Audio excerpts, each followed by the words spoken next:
welcome you, good morning, to this occasion. A few remarks and a bit of structure. The representative from Wikileaks is delayed. He'll be here, but we will will proceed. Mr. Rudolf Elmer is due to go on trial in Switzerland on Wednesday, charged principally with breach of the Swiss banking secrecy laws. He's accompanied here by his United States lawyer, Jack Blum, who will also speak. Mr. Blum is one of the, or if not the world's leading tax evasion lawyers, follows money around with more tenacity than most of the people who make it. We're also delighted to welcome John Christensen from Tax Justice Network, somewhere, who will also speak. And when the representative from Wikileaks arrives, he will join us. It's a few remarks and things I've been asked to say, if you'll just bear kindly with me. It's extremely ironic that Mr. Elmer is going on trial, as he is, for trying to draw public attention and the attention of governments also to the extent of the offshore breaches of tax laws that he wants to as he puts it, educate society about at this meeting. When we have, for instance, among the many, the Union Banque Suisse handing over documents to the United States government detailing tax evasion on a massive scale who go unprosecuted. However, it's also slightly ironic that he's being tried in Switzerland, we think, or it will be argued anyway, for something that happened in the Cayman Islands, so there are issues, obviously, of secrecy jurisdiction as well, which Mr. Blum will address. He's not alone. There will be a demonstration of support of him in Zurich on Wednesday, organized by the Alternative Liste, which we greet from here this morning. And he's also, and this is very important, part of a community, almost a movement of people working within the increasingly controversial banking industry as the economic situation goes the way it is, who do have a conscience. There are many of them. There are, as they would say, some of them, an insufficient number speaking out. One of those is Martin Woods, who has spoken out in another matter. It's our great honor and pleasure to welcome Martin. He and his company Hermes Forensic Solutions, which tries to counsel banks to do the right thing and take the right procedures to stop these abuses, has been absolutely pivotal in organizing this meeting and gathering of minds. So thanks to Martin and Hermes. Mr. Elmer is also part of a wider community as well, online, known as Wikileaks, which has become something of a household name. And there is a plan today to do something. Most of the information that reaches Wikileaks happens electronically. Luckily for the planet, not every damn thing that happens virtually, yet. And today we're hoping that something physical may happen. I'll say no more about that yet. You do, I think, have an inkling, but there will be something of a donation going on when the representative from Wikileaks, as I hope, arrives. Just a couple more things briefly. A book has been written by Faust Kalam, which is a fictional account only, we insist, of the courage with which a whistleblower at a bank, an offshore bank, has decided to try and expose the sort of abuses that he sees. That will be for sale at the end, even for those who, as we all used to claim some of these things on expenses, have to pay with their own money. Lastly, I would just like to say this, and I'll repeat it later when our next guest does arrive. We are here to discuss, please, Mr. Elmer's case, the issues it raises, and its relationship with Wikileaks and vice versa. We are not here to discuss Swedish girls or any other matter, if you'll kindly bear with that. I'd like, please, to hand straight over to Mr. Jack Blum, who's come in from Washington, D.C., the world's, I think, leading lawyer who tries to follow the money with the tenacity that some governments do not. Mr. Blum, please welcome.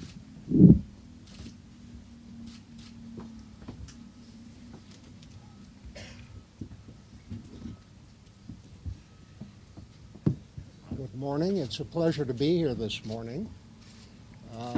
What we're here to talk about is a system of offshore, which is really designed to prevent law enforcement and governments from getting information in timely fashion to pursue all forms of illicit money.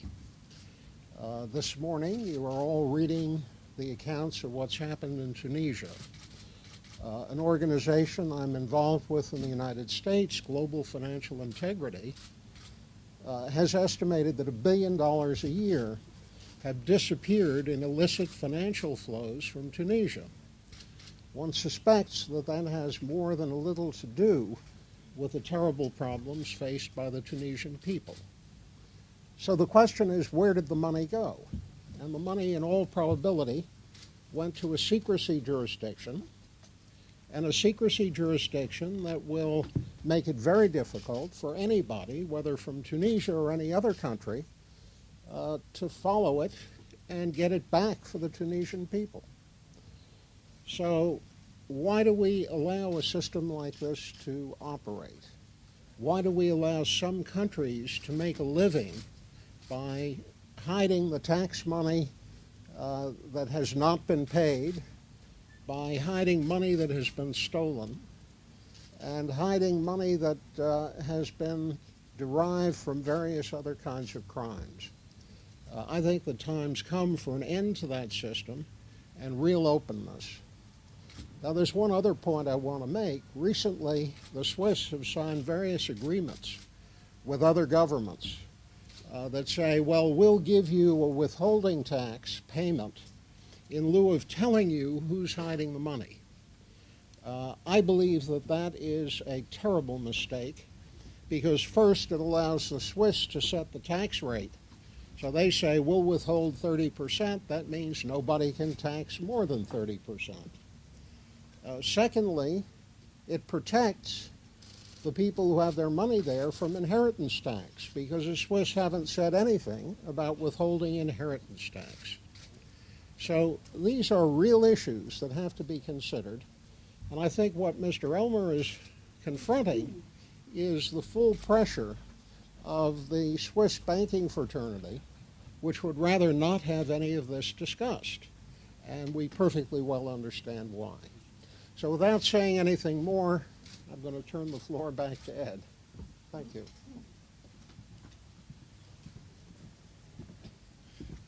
Thank you, Mr. Blum. These issues raised as the cuts cut and the belts tighten and the man in the street, as Mr. Elmer calls him or her, person in the street, he says, continues to pay. Those who could pay out of their small change continue not to. Those are the issues that exercise Mr. Rudy Elmer. Please welcome him to discuss his story, his case, and the issues it raises. Thank you, sir. Good morning.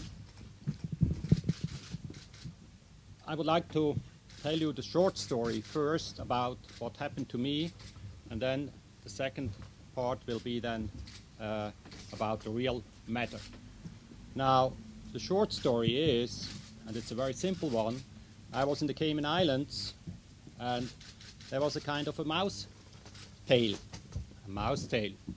I started to pull on it a bit,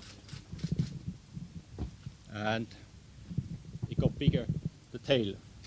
It looked like a dragon tail. I went back to Switzerland. I started to pull on it more. I didn't stop. And it got bigger and bigger. It became a dragon, a fire-breathing dragon with several heads. And one of the heads was the bank, one was the press, one the Swiss press up to a certain extent, then the prosecutor, and all were after me and my family to put pressure on us. So that's the picture you need to have in mind. Now, the real story is that working in the Cayman Islands, I realized that something is wrong. I left the Cayman Islands, started work in Switzerland with Noble Investment, and which was a structural consultant, and learned this is strange again, because I only thought leaving the Cayman Islands, Julius Baer is the bad guy. Could be, I mean, it happens now in Switzerland with Noble Investments. I felt bad about it as well. I started to fight my fight against the system, my lonely fight, which actually was successful because tax authorities I provided information were successful.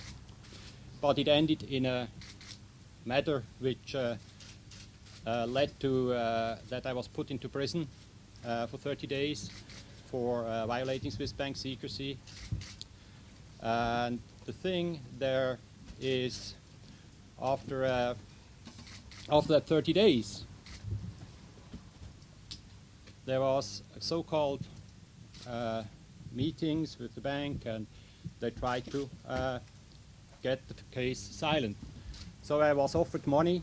I was offered to withdraw all the complaints against me. I denied, even though I really needed the money because I was physically in a situation about that all stalking, and the family as well, that my wife had to go to work and I stayed at home and recovered for 6 months. We had the opportunity to leave Switzerland because we felt, after being in prison, not well there anymore, or not welcomed anymore. And we had the option to go to Mauritius. I started working in Mauritius for Standard Bank Offshore,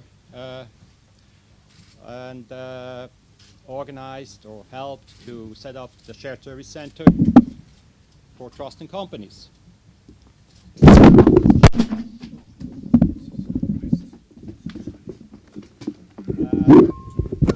But the same pattern.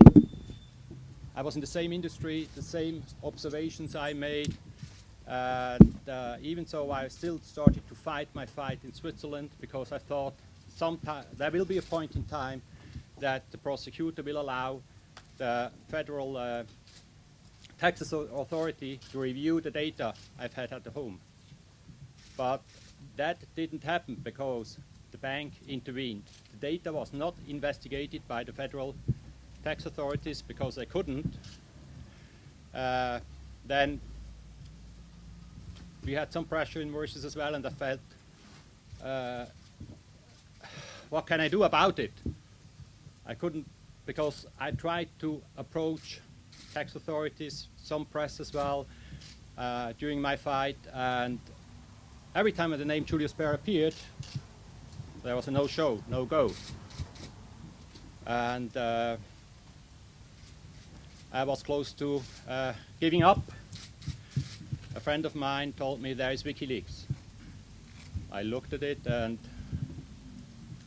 made contact and said, that's my only hope I have, to get the society to know what's going on. It was important to me because when I issued the first whistleblower letter, I put my name down. They knew, because I wanted to win credibility. If it would have been done anonymously, it wouldn't have had the value. But with my name down, and some of the WikiLeaks people who helped me very much to get out of this situation, because as you know, English is not my first language. They translated certain things into English. My complaint at the European Court of Human Rights against Swiss bank secrecy, because I do think as a banker I do have the right to stand up if something is wrong, and not only to file a suspicious transaction report. We all know those suspicious transaction reports don't really reach the court sometimes. I mean, sometimes they do, to be fair, but in many times I believe, and I'm sure in the Cayman Islands they don't, because I've been there for 8 years.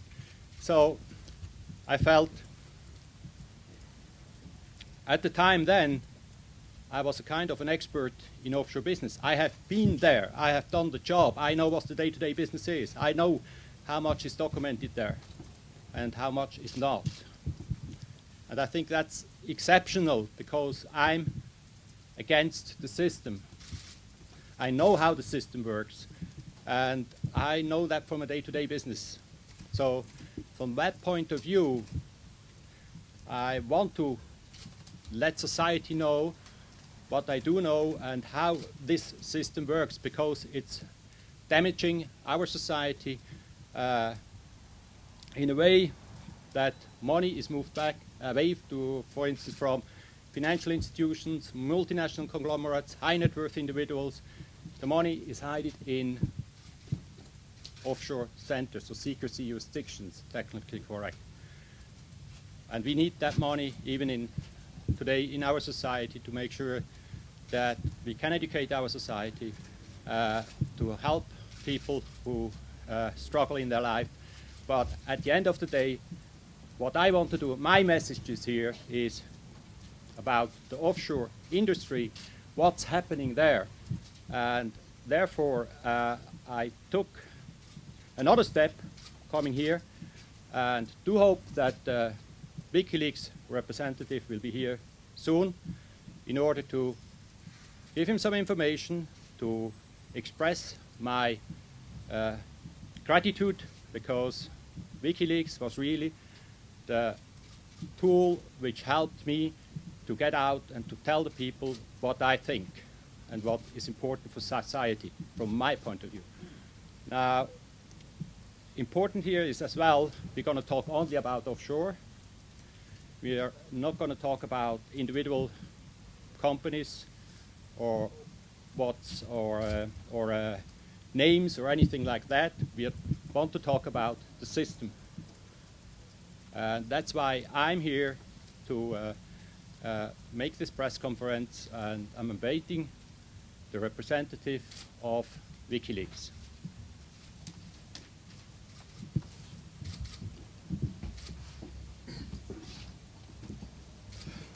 I don't need to tell you, you've been listening to a very, very brave man indeed. We just to set the, I think we'll get questions later if that's okay, or I think we'll just put all the questions at the end together. Just if we can keep going and put some of this in the context of the issue of tax avoidance, tax evasion, criminal tax evasion generally, as well as the ethics of it all. We're very pleased to have with us John Christiansen, Director of the Tax Justice Network.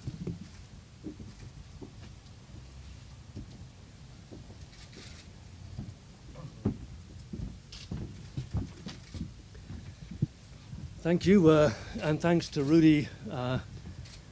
He's an extraordinarily brave man. The joke amongst tax lawyers and people in the City of London and people offshore is that those who know don't talk, and those who talk don't know. In other words, people working on the inside of the system, many of whom earn a great deal of money, have every reason for not talking about what they're doing. It takes a very brave man or woman, and there are women involved here as well, to walk out on a job at a very senior stage in their career and start to talk about what they've been doing. I know a bit about what Rudy's been doing because I myself have worked offshore. In 1986, I went undercover, not to the Cayman Islands or Switzerland, but to Britain's homegrown tax haven, secrecy jurisdiction, Jersey. And for a total of 13 years, I worked undercover in Jersey, in the banking world, and later as economic advisor to that government. And I can confirm that what Rudy says is entirely plausible. From my own experience of working through client files, hidden behind secret companies and behind secret trusts, and it's just my own experience, I came across market rigging, illicit political donations, insider trading happening on a massive scale, tax evasion, tax avoidance. And the difference between the two isn't always that clear, but it always involves working against public interest. behind the secret offshore companies and secret offshore world, there is a massive economy which, by and large, the public don't know about. We don't know the exact scale. According to the Organization for Economic Cooperation and Development, at least $5 trillion is held offshore, but they've been using that figure for decades. Our own estimate is that at least $11.5 trillion is held offshore, untaxed, tax evading. A more reasonable estimate, and that, by the way, our figure goes back to 2005. I've just come back from New York. I was working there last week with a US economist, James Henry, and his figure, which I think is much more plausible, puts the amount, the volume of private wealth held offshore now at closer to 20 trillion US dollars. That's 20 million US dollars tax evading money. As Jack said, if you want to understand why there's so much unrest building up, why we apparently can't afford to keep our public services in the West, and why there's so much unrest elsewhere in the world, you might start asking awkward questions about what's happened to the wealth. Where does it sit? Well, it sits largely offshore. The problem with offshore secrecy is it provides an environment which not only protects criminal activities, it encourages criminal activities. And the worst part of it all is that it's bankers, lawyers, and accountants who go out there promoting secrecy because it provides them with an incredible livelihood. The fee incomes to be earned from abetting criminal activity is enormous. So I'm here to support Rudy. Our network, Tax Justice Network, which is a network of professionals and campaigners around the world, is pleased to support people like Rudy who stand up against the system. I think his story is entirely plausible. I also think that what's happening here is an exercise in intimidation. Swiss banking secrecy is under pressure. It should go, but the Swiss are doing their damnedest to protect it. And this is part of that process. This is not just a message being sent to Rudolf Elmer. It's a message being sent to anyone who dares to stand up and say, I have evidence, I am witnessing criminal activity, I want to stand up against it. So I applaud Rudy and wish him the best in the coming days, and thank you for your attention. Right, thank you, John. Do we have another speaker? Right, I think this is a sort of intermission. Should we? I think. Yeah. While we have this intermission, or perhaps Vaughan, are we having an intermission? Right. What we'll do, this isn't an intermission, this is crucial to the proceedings. Let's open up for questions, and I suggest that we do it, as it were, each individual up here on the podium at the same time, rather than kind of musical chairs or jack-in-the-boxes. Mr. Blum, if you'd like to take any questions I'm happy. Directly, perhaps, or do you want to go through the Yes. Either Mr. Blum or Mr. Elmer, could you please tell us what is in this data? How many names? Can you give us specific names of companies and individuals? The question that was asked is, can I give you specific names of individuals and companies? And that is precisely the wrong focus. And I will tell you two aspects of this that make it very difficult to give specific names. The first is, while there are names, one has to make sure that first they are the person you think they are. There are many John Smiths in the world. And you have to make sure that the name on some list is the right John Smith. Secondly, it's not always clear that although there's a name on the books of a company that is a bank helping tax evaders, that the person in fact did not pay tax. And the only people who'll know that are government officials. Third, the problem is that many of the documents that come in banks are documents that show corporations and trusts and very complex structures. And it takes long and very difficult work to sort through that to figure out who the beneficiaries are and to be certain that when you say somebody hasn't paid tax, you've got the right somebody and you're talking about the right company. So the answer to your question is no names, no corporate names. That's for government authorities to sort out. What is absolutely essential is the understanding that this is a system to prevent government authorities from sorting it out. And the question is, how did this system come into being? And how is it that a man who complains to his own government, and that's what Rudy Elmer did, about the activities in the bank, is the man being prosecuted and investigated, and the bank itself, which has done it, is completely escaping attention. Other questions? Are you alleging that this is criminal activity, or just that these people are using the system to their best advantage? Well, let's get that one straight right away. To the extent there are American citizens who have been solicited by the bank, and at this point I can't say that with certainty. I can suspect, but I can't say it with certainty. Those people, if they've been solicited by the bank, are involved in a conspiracy to defeat the collection of U.S. tax. That is a felony in the United States. That was part and parcel of the problem in the UBS case. And several of the people high up in UBS were criminally charged in the United States. So, is it criminal activity? I don't know the laws of the UK. I don't know the laws in several other countries. But I believe there probably are laws relating to assisting people in criminal tax evasion. So this remains for the cops to investigate. It's not something I can do from here. Yeah.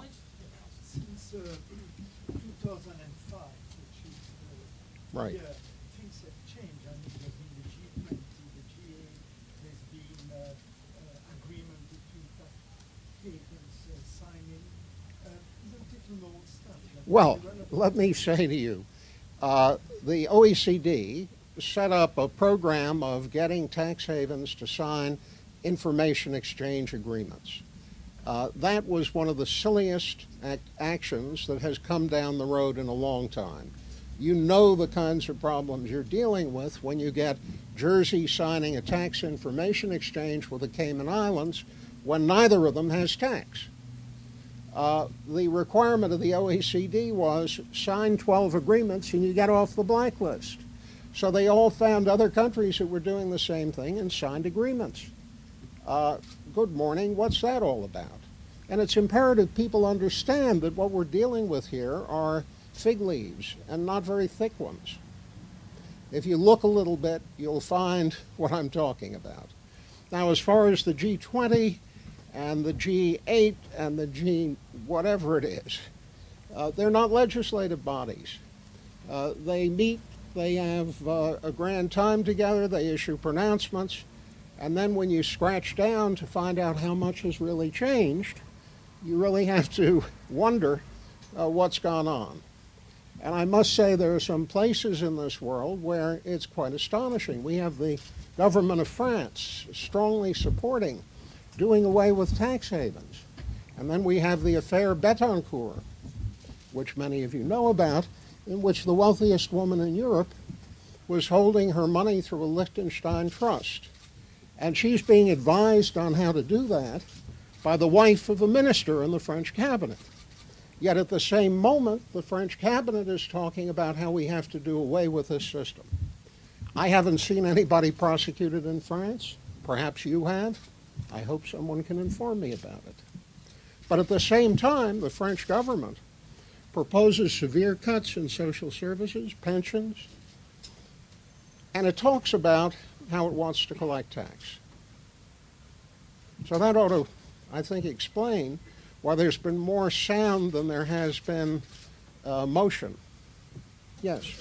I'm a little confused here. You're saying we shouldn't trust the banks. You're sitting with this disk filled with information. We should trust you, but you won't let us see what's on here. No. And wouldn't your point be best made by revealing these names so that if these names really are violating the law, people understand it, and the outrage that you say we should be reporting validated? Those names will go to competent authorities, and to the extent that competent authorities in various countries look at them, they'll have the opportunity to take appropriate legal action. Now, some of those names have already appeared, and I dare say what has gone on WikiLeaks that Mr. Elmer posted some years ago didn't get much attention.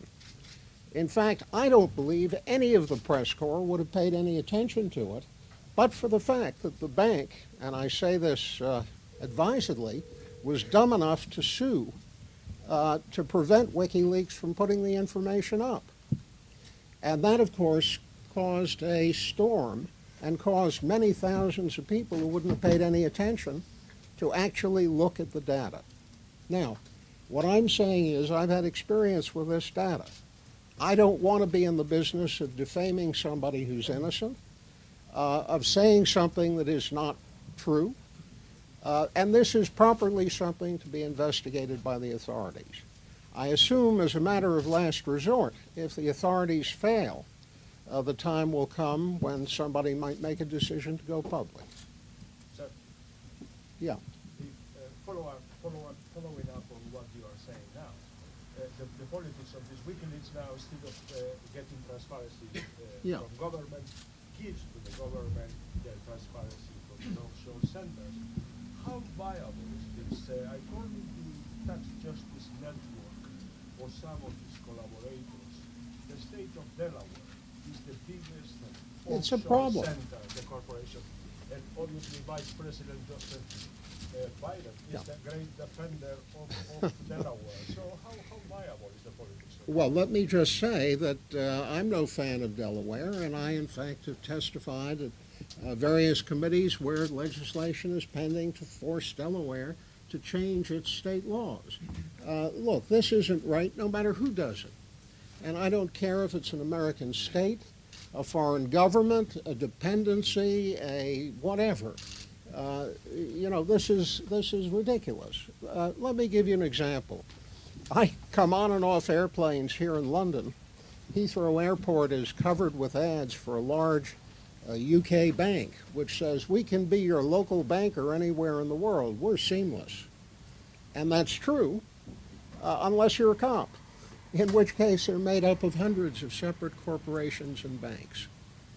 And the truth is that we have a perfectly seamless, and I do mean perfectly seamless, financial system where you can move money anywhere in the world, change it into any currency, do anything you want in a matter of seconds. And if somebody who is part of law enforcement comes along and says, I want that information, the process is you go to a foreign office, the foreign office contacts a foreign justice ministry, and the process moves like molasses flow in winter.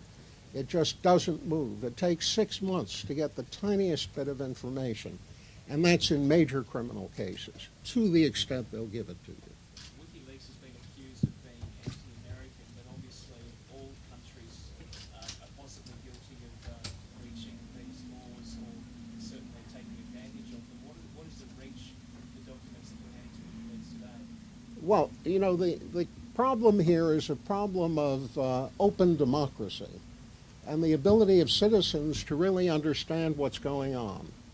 And there is a tendency on the part of governments invariably to decide that that's stuff that average people just don't need to know about, or stuff that's too sensitive, or stuff that might upset people. Well, we can understand all of that, and there are times when things have to be kept secret. But then there are things which are essential to democratic process. The president of a major bank here in London held a press conference saying it was time to go back to respecting banks, that the crisis was over, that things were going to be fine. What I would ask you is how much do the people understand about that crisis, and how much of that crisis came from the kind of offshore activity we're talking about. Mr. Blum, will Yeah. you be part of Mr. Elmer's team on Wednesday in Zurich? No, I'm not. I'm not a lawyer in Switzerland, and it's really beyond my competence. What has struck me about the proceedings that will be going on in Switzerland, and it really, in a way, is quite shocking, is that his various criminal complaints against the bank were completely ignored. Now they're prosecuting him for what happened, apparently, in the Cayman Islands. It's quite a mystery. So. Can you be explicit about what exactly are the benefits of bringing in Wikileaks if the authorities who say are the only ones who can deal with this properly and you say you don't even Well, release it? I think what happened here is that Mr. Elmer, in the course of his trying to get people to look at this, confronted a very serious difficulty. He's Swiss. So what do you do in Switzerland? Do you run up the flag and say, well, there are people cheating on tax here in Switzerland? Do you think the Swiss government will respond to that? I don't. How do you get global pressure to be brought to make change? And I think that's a decision that he undertook. Should we just take one more question from Yeah. from You said that we have a bit BBC? of a problem in this room here, in that the allegations you made are very arresting and very important. We can all agree that, I'm sure. They're also already in the public domain. And what you don't furnish the public with today is additional evidence. That is not I will confess to that. I don't furnish additional evidence, but I'm happy to, and I'm sure John Christensen will be happy to do the same, discuss with you what evidence there is available. What I would tell you is that while this has been reported to some degree in some newspapers, it's still a story which doesn't get appropriate coverage.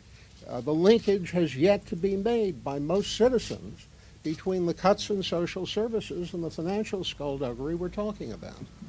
Thank you. Thank you, Mr. Blum. Thank you very much indeed, Mr. Blum. Linkage indeed. I'm sure you all have, or some of you have, questions for Mr. Elmer. Here he is. And Mr. Elmer, Yes, when please. you're here on Wednesday, part of the prosecution case will be that you falsified some of the information, that you tried to sell some of the information. How will you respond to that? And what generally does this, what part does this action today play in your defense? I think the court trail to discuss today is not what I should do. I don't want to put any pressure on the judge. What I can say is, and we felt that very much so, the fact that if you can't destroy the evidence, beat the witness, and that's the way we feel today. Next question. Who has another question? Why didn't you sell these data to foreign governments, as many have done in France? That's the money factor in it. If I would have taken the money or trying to sell that information, I couldn't stay here and speak and challenge the system as I want to challenge it. I was offered a lot of money already in the early days. I turned it down because I felt my conscience doesn't allow me to take money for what I'm doing. You could have given the data for free for governments. Yeah, that's a good point. What you're saying, giving the information for free to governments. I wrote the letter, signed by my wife as well, to Pierre Steinbrück, the finance minister of Germany. We would like to offer the data for free. We received no response. I don't know what happened there. I would have given it for free. Sorry, is there any information you can give us either to the numbers of individuals, the corporations, or even where they're based geographically in war? If you can't give us specific. I think that's not the point in time to give any information on the numbers. Up to a certain extent, it was mentioned in The Guardian which I would like to refer to. I think that's the right position. But overall, I have to tell you the story there as well, because when I started my whistleblower webpage, I had contacts with other whistleblowers, with other people who approached me. And I got into discussions. They provided information up to a certain extent. And that's also part of that information, what we're going to talk about today. I think that wouldn't be fair to disclose here, except one exception is that the bank offered me 500,000 Swisses paid over 3 years in installments, and to I'm talking about Julius Baer, and withdrawing the complaints at the end. I assume that's the normal way of doing it, to sign a cordial agreement and be silent. The data that you're just about to hand over to Wikileaks, if I understand it right, is 8 years old, and it will take a long time to vet before it reaches the public. You're not worried it'll be out of date? I haven't said that the data is going to be 8 years old. What I said, I collected some information in 2008, starting my Swiss whistleblower webpage. So I can't give you any information which time frame that data is covering. Yeah. Some Swiss journalists say that when they have looked into the claims that you have made, your statements are contradicting. Some of the allegations that you make are without foundation and cannot be substantiated. Are you, as some people suggest, using Wikileaks as an extra protection when you go to court in the next couple of days? I think that would be wrong to use, or abuse, I call that, Wikileaks for such sort of thing in a protection way. But I'm thankful for Wikileaks that they helped me to get the message out, because I was close to become crazy, mentally sick, paranoid and whatever. But Wikileaks helped me to come back to and send the message which I wanted to send. And what do you say to those who say that there are too many flaws in your argument, that some of your statements cannot be substantiated? Now, we live in a world of secrecy. You've got the tax secrecy, you've got the banking secrecy, you've got professional secrecy. That information will not go out. I mean, we do know here that if there is any issue, that high net worth individuals would go and, or might go and send their lawyers to offer a check, put the figure in, and then the matter is solved. That I'm not saying to investigators, but tax-wise. There's a question here for a long time, madam. Thank you, Mr. Ellis. With respect, I'm sure you have your reasons for being concerned about this information, but it seems from listening to Mr. Blum, you are worried that people are legally avoiding tax. Do you have any evidence that there is criminal activity involved in this? And could you please also respond to the bank's allegation that you are just retaliating because they fired you? Can you repeat the question, please, again? Yes. Do you have any specific allegations of criminal activity that are concerning you? And could you please respond to the bank's allegation that you're just upset because they fired you? Okay. It's not up to me to make any decisions on allegations. I have the job, or I had the job as compliance officer, and suspicion is enough, I think. I can tell you, if we look at the internal documents, the information there, a normal professional would conclude what I concluded, to make the decision to publish the data. Very quick comment. I wasn't clear, following up on my question, whether we did or didn't offer to sell the information. I think we'll just basically, in 2008, having exhausted the routes he sought through the bank and the Swiss courts, Mr. Elmer went to WikiLeaks, introduced a man who needs no introduction, Julian Assange. Thank you for coming. Oh, thank you. In February 2008, we had a very large court case in San Francisco before Justice White. In that case, the bank Julius Baer asked to have wikileaks.org seized and destroyed that is the domain name registration.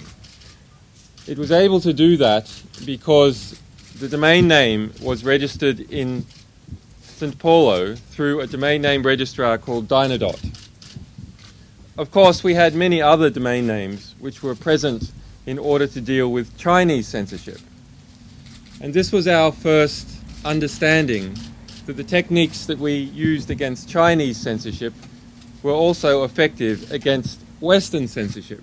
And rather a surprise to us that we needed to be pre-armed and pre-armoured to deal with Western censorship.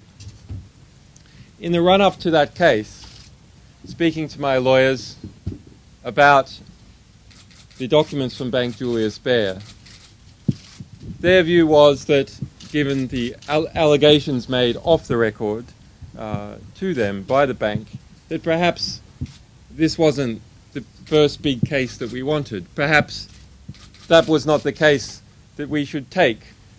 That was not the first example that we should set to the public. But to my view, our philosophy had to live or die on itself.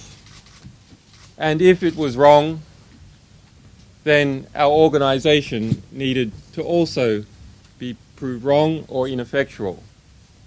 However, after the initial injunction was given, where we were not represented, it was a very quick matter, we pulled together a coalition of 22 lawyers, a coalition provided by the EFF, the ACLU, Ralph Nader's Citizen.org, 11 mainstream media organizations, including the New York Times, Hearst, LA Times, etc., academic lawyers from Harvard, people from the University of Texas, and our own 3 lawyers who generously gave pro bono time for that case, including Bill Cheswick, Moyers, and Julie Turner. That case was a resounding success for us. The bank lost their injunction on First Amendment grounds, had to cancel its US IPO, its initial public offering, losing an approximate $300 million in expected profit. But it's interesting to contrast the victory of that case and the widespread support for us by US-based First Amendment groups and the 11 mainstream press organizations and the Society of Professional Journalists to the McCarthyist response that we have seen recently. Because in the end, the material published in this case, in this Bank Julius Baer case, and that material that we have published recently is very similar. That is, it concerns very private matters. It concerns information which has been concealed using tricks in the law. Laws that probably would have had to have been violated in order to reveal that information. Although, of course, there are many laws, there are mid-level laws, and there are also higher laws, such as the First Amendment in the United States, which in the end declared itself through Justice White in San Francisco as being a higher law than Cayman Islands secrecy law and California banking laws, which were argued to be analogous to those secrecy laws in the Cayman Islands. Mr. Elmer has been fighting his case for some 5 years, I believe, to, in one way or another, draw attention to this data. Of course, we don't know whether he is our source or not. We are structured in such a way that we do not know that. However, he certainly has something important and has had something very important to say about this matter. And I understand he is in a position to have more to say and more to give to the world to help them understand the sort of corrupt practices that we saw in that Cayman Islands operation, clear asset hiding from around the rest of the world.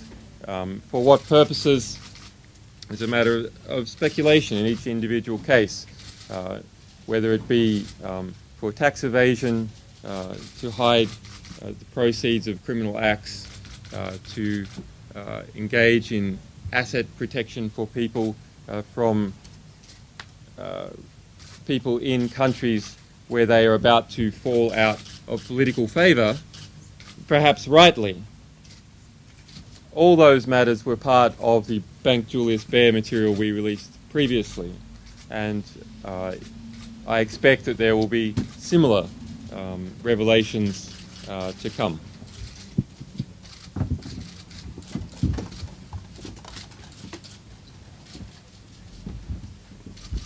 What I would like to tell you first is that the CDs and that my relationship is with Wikileaks, and strictly with Wikileaks. There is no relationship in the sense of between Rudolf Elmer and Julius Assange. This data has been collected due to my whistleblower website, having had contacts with other people. I will not reveal any company names.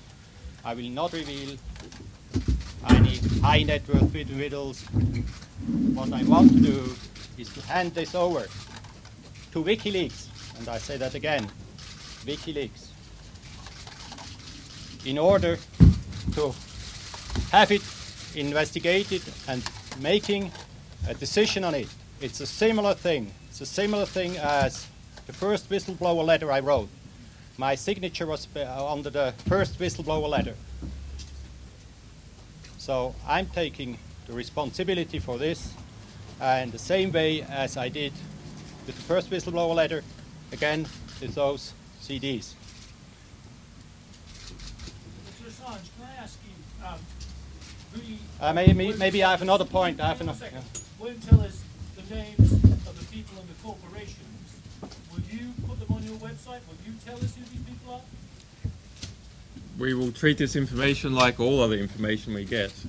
So yes, I presume, once we've looked at the data, assuming it's not anomalous, assuming it's like everything else we receive, yes, there will be a full revelation. How long will we have to wait for that? Depends on how much stuff there is. We have quite a few things to deal with at the moment, but if we can delegate the matter appropriately, then it could be a couple of weeks. If not, it will take longer. So how are you getting on with those other things you talk about? How is your extradition case coming along? Well, with respect, this is a Alan, matter. can we have your question, please? Thank you. Let's make clear what we're here to talk about. With respect, this is a matter for Mr. Elmer, not for me. Can I ask you, are you planning to hand any of this material, or perhaps the material in its entirety, to any police force? Yeah, so we spoke earlier today. Perhaps we'll hand over some of this material like we did with some of the Icelandic banking data to the serious fraud office here. Can I ask, why do this news conference? Surely your process is you're given information, you look at it, and then you tell us some details of it, and you verify that what you think of it. So what's the purpose of this news conference in that sense? It's the first time a news conference This is not my news conference. This is Mr. Elmer's news conference. I am here today to support him. He is, I understand, going through a prosecution in Switzerland. He is a whistleblower, and he has important things to say. Is that what it's really about then? No, it's not about this. What I wanted to say here, and I think that's important again, very important, I believe. I tried to get universities involved, approached people there to educate the society through a university to say, look, these are the information we have, but it doesn't work. Universities which I approached, they turned it down. It's not important for them. I don't know why, but it's not important. So I choose to be the path of Wikileaks again, to educate society. This is 2 days before the trial. How will this help you in the trial? I don't think there's a reason that this needs to help me in the trial. This is another issue. My trial is not about today. My trial is about other issues.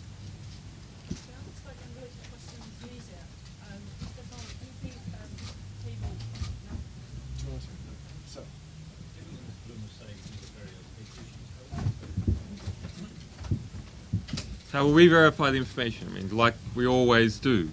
We have a 4-year publishing history. We have never been wrong as far as anyone has alleged or as far as we are aware in relation to anything that we have published as to its correct description. So that will be the standard methodology of checking for internal consistency, looking at means, motive and opportunity, and in the end contacting the purported authors or other people that have had contact with the production of the material. No, I don't see that it is different. So, sorry, it's Rudolf Elmer from OP. You mentioned delegation. I'm just wondering what that means, whether you were considering giving this out to other news organizations to look at in the same way that they've done with all the material, or whether you were hoping to work with tax lawyers, or what is that? Well, we have to see the material, but delegation in our case is either to our own people, depending on how heavily loaded they are, or to, yes, there are some, the Tax Justice Network, as an example, has some good people in it that I could imagine would be of assistance with this, and perhaps organizations like the Financial Times or Bloomberg also has the required knowledge to assist us in understanding it. So, this question goes to both of you gentlemen. What difference will this make? We know that banks are secretive, we know that governments have been able to penetrate it, we know that the criminal investigations have run into the stand and it takes a long time to get any information. What difference will this make? I think it's a proper approach to solve the issue, to look at it first and then make a decision, not rushing into it. I think that would be wrong. For my part, we can look at what happened last time with Bank Julius Baer. What difference did it make? Well, Bank Julius Baer started out with 1 in 50 pages on the internet that referenced it containing the phrase money laundering. After our revelations, 1 in 2 pages on the internet contained the phrase money laundering. Of course, that might just be good advertising if you're from the perspective of Bank Julius Baer, but there were other taxes levied, such as the $300 million in lost profits as a result of the cancellation of its US IPO. Effectively, a fine, at least for that year, of some $300 million in relation to that bank. It also, its share price went down significantly, some 7% during that time. Of course, we're not sure precisely what to attribute that to. There were I believe parliamentarians from the UK flew out to Cayman Islands around that time, and there was increased US scrutiny of Cayman Islands and the offshore sector. And then ways in which are very difficult to measure, such as when a new tax investigation occurs or when new legislation occurs. Information like this is part of the ground on which all those decisions are made. And looking at our other work where we have changed the sort of what the perception is of the common ground of what problems are in the world, I can imagine that also helping. So, yes, it's about what difference does it make to take on banks and governments? I mean, banks are very powerful, we see it, and they can sink your organization by taking more, protecting their reputation, protecting their clients. Isn't that too powerful? We have had more legal threats and attempted lawsuits by banks than any other organizations. None have been successful, and I do not expect them to be successful in the future. material, the names on discs. Will you tell us how many names there are, how many corporations, how many individuals, and would we recognize the names if Mr. Assange eventually releases them? Are these household names, at least in some countries, to some people? And do they include politicians, as we understand? And are those names that we would recognize? What I can refer to is what has been written on Sunday in The Guardian. Nothing more. I will not reveal any names, I'm not any asking companies. that, sir, but just give us a number. How many names are there? Are they names that we would recognize? The number I revealed on The Guardian was 2,000 clients, approximately. Is that people or companies? This is always a difficult question. If you look at a trust can have several beneficiaries, so you can't make any decision, or it's very difficult to see how many people or how many clients are involved. If you look at the trust structure, there could be 5, could be 6, whatever. So I won't say, or can't say, how many individuals are on that list. I consider a trust as a client. But that list also includes politicians. Are those politicians that people would know in this room or people around the world would know? Again, I'm not making any comments who and what. I don't want to spread any rumors, which is in that sense. So I can't give you any response to that question. Julian, back. Mr. Assange, can you say to the Swiss people why they should have to pay attention? Why they should pay attention to the trial on Wednesday? Which big picture is on court? Can you say to the Swiss people why they should pay attention? Why they should pay attention? Yeah. I think it's a... Perhaps I should let a Swiss man answer this. It's a legal issue in Switzerland. We're talking about Swiss bank secrecy, and it appears that Swiss bank secrecy still exists up to a certain extent. From that point of view, I think it's an issue that Swiss bank secrecy can, that's my view, cannot protect data in the Cayman Islands because it's not a Swiss jurisdiction, we all know. Can I ask you, and I apologise if this sounds like a facetious question, I don't mean it to be facetious, I mean it to be very serious indeed. Now that you've got this information on the CD, why don't you copy it and give it to all of us? It's a good question. Well, what's the answer? I can't do that because then I'm going to spread rumors or giving you information which, first of all, have to be checked by professionals. And yeah, you are a professional from a journalistic point of view.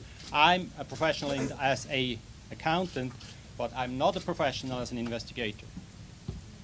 So Wikileaks has something as an investigator that we all lack, that everybody else I'm not saying you're lacking it. Maybe some of you do have that one.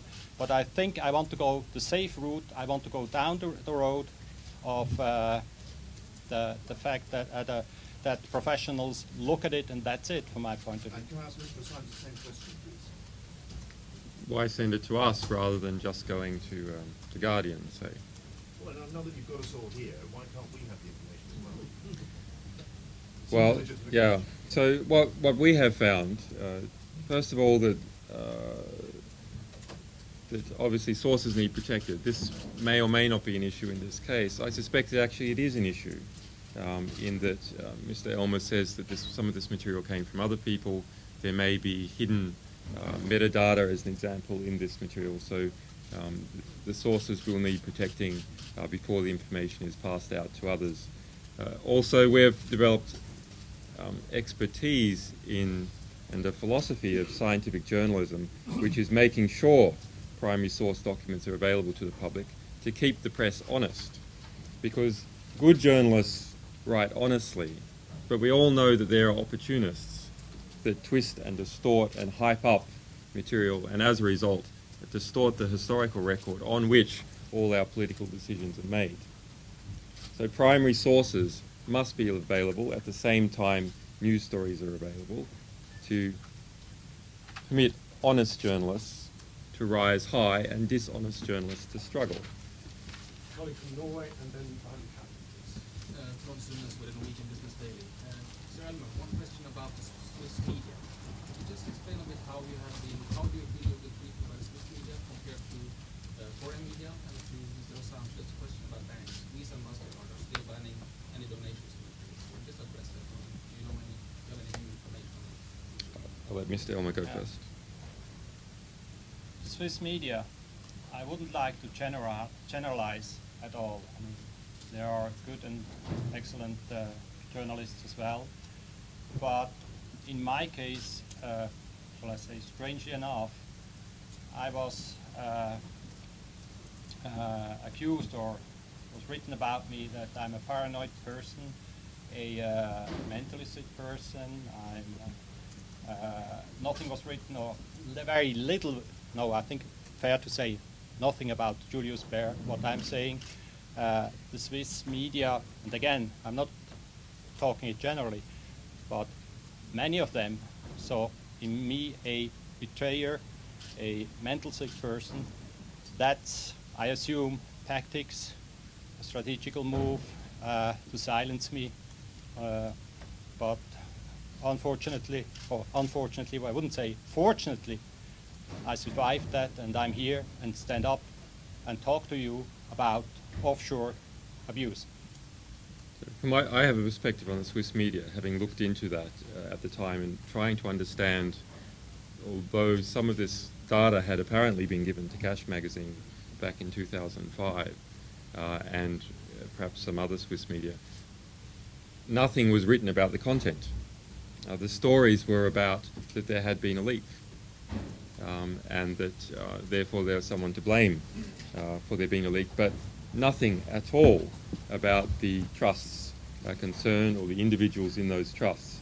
And exactly why that occurred in Switzerland, I'm not sure. I suspect there's some squeamishness about the Swiss banking secrecy law, some squeamishness about writing bad things about Swiss banks in Switzerland because of general patronage connections and the power of Swiss banks in Swiss society. So really, that information needed to come out somewhere else, and we were part of that. As to your second question about the credit card companies, well, yes, I mean, this shows that these organizations operate outside the rule of law, operate in a manner which is entirely responsive to political influence. So in our case, we have been economically censored by Visa, MasterCard, including Visa Europe, money bookers, Bank of America, PayPal, Amazon, Western Union, and so on. All entirely outside the judicial process. We are involved in preliminary actions against Visa Europe, and most of these organizations admit or have even released public statements saying that the reasons for them refusing to help pass on donations from the public to us is because of the allegations against us by the United States government. Two more questions, you sir, and you at the back, and that's going to have to be over for it. So A question for Julian Assange. A few weeks ago when you were in Geneva, you considered the possibility of actually moving to Switzerland. You have since created some lost important support in Switzerland because of your collaboration with Mr. Elmer. Is any of this of concern to you? Well, we dealt with the Bank Julius Baer issue back in 2008. That's when it had its peak of prominence. So it's not a new issue for us. Mr. Elmer, I cannot, this is the first time I have met him, and yesterday was the first time that I spoke to him. That is part of our desire to protect people that are alleged to be sources. So I cannot comment about him in general, but nonetheless, he is an alleged source. I have read some of his writings. He's clearly a bona fide whistleblower, and therefore I feel, given the past involvement in the case, that we have some kind of duty to support him on that matter. That doesn't mean that I know everything that he's done with his life. But on these things that he has done with his life, he is worthy of support. Just a final question from you, sir. At the beginning you said there that you've had this information with the SFO. Is that right? Or you mentioned the SFO at the beginning? Yes. Is that the Serious Fraud Office in London? That's correct. What have you given to them? Information from the Icelandic banks was given to them. Right. The second point is... And they in fact called for more at the time in relation to the big Curbthing bank leak we did. This is the first time you've been in public since not talking about the cable gate release. Can we assume now that Wikileaks is back and receiving leaks? Because you weren't for a bit, were you? We are. We're not open yet for public business. The volume of material that we would receive is too high for our internal mechanisms, but we are receiving them in other ways, like this, in this manner. So you're moving beyond the cable gate release now? Well, that is still going. I mean, we're only 2.3% into that, so that's a very important thing, and will continue for months. But yes, we are working on other releases as well. Sorry, when will you release information on the U.S. bank, and is it Bank of America? I'm sorry, I have to. Okay, well, I think that's it, folks. Thank you very much for coming. Mr. Elmer. Elmer, many thanks indeed. Oh, yeah.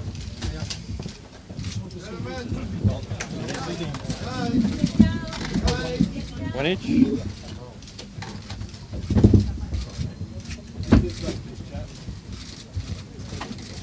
Wait over here, please.